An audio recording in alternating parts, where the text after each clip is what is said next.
Bonjour les amis, je suis très content de vous avoir sur ma chaîne aujourd'hui. Dans cette vidéo, je vais vous montrer comment configurer rapidement un projet Spring Boot que vous pourrez utiliser pour développer vos projets. Première étape, il vous suffit simplement d'aller sur le projet spring.io ici, cliquez dans la rubrique Project, vous allez voir Spring Initializer, c'est le projet de Spring qui permet notamment de générer de nouveaux projets.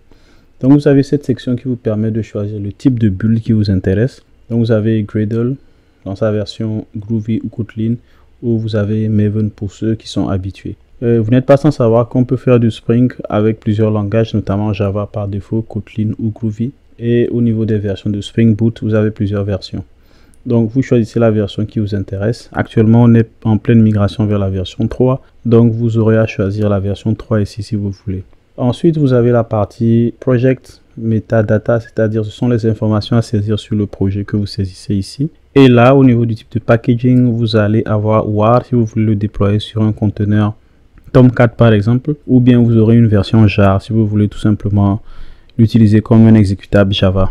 Ensuite, vous avez les différentes versions de Java que vous pouvez utiliser. Celles qui sont disponibles étant le 8, le 11, le 17 et le 21. Donc actuellement, on encourage beaucoup plus à migrer vers la version 17. Donc, vous n'êtes pas sans savoir que si vous voulez utiliser Spring 3, vous serez obligé d'utiliser la version de Java 17.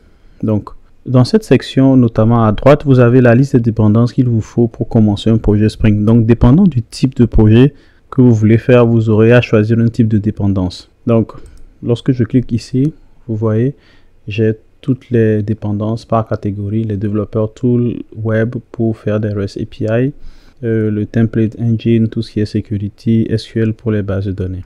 Donc, il vous suffit de choisir une dépendance ici si vous voulez. La dépendance classique qu'on retrouve souvent, c'est Spring Web pour faire des API REST notamment, et puis les dépendances en rapport avec les bases de données. Donc, on va choisir par exemple MySQL si on veut faire une base de données MySQL.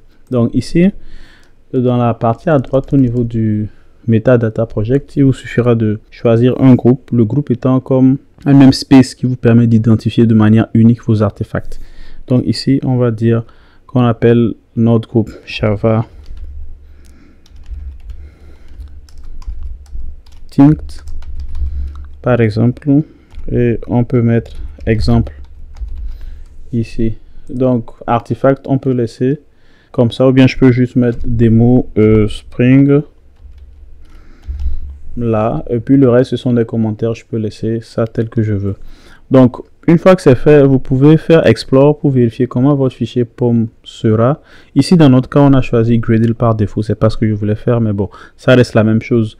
Donc je peux regarder à quoi ça aura l'air.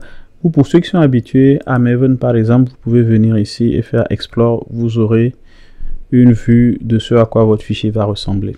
Une fois que c'est fait, il vous suffit simplement de cliquer sur Generate et votre projet il est téléchargé. Donc tout ce qu'il vous restera à faire, c'est de l'ouvrir dans un IDE de votre choix. Une fois que vous avez ouvert votre IntelliJ, vous pouvez cliquer sur le bouton Open pour aller chercher le projet à ouvrir. N'oubliez pas de le dézipper dans un premier temps. Moi, je le mets généralement ici dans mon path, dans le dossier IntelliJ. Le projet qu'on a créé justement, ça s'appelle Demo Spring. Donc vous venez avec IntelliJ et vous cliquez POM. Ça vous permet, lorsqu'il ouvre notamment, de le définir comme un projet Maven et de pouvoir vous gérer tout ce qui va avec. Donc voilà, notre projet il est ouvert et il est prêt à l'emploi. N'hésitez pas à liker, à vous abonner si le contenu vous plaît. Happy coding!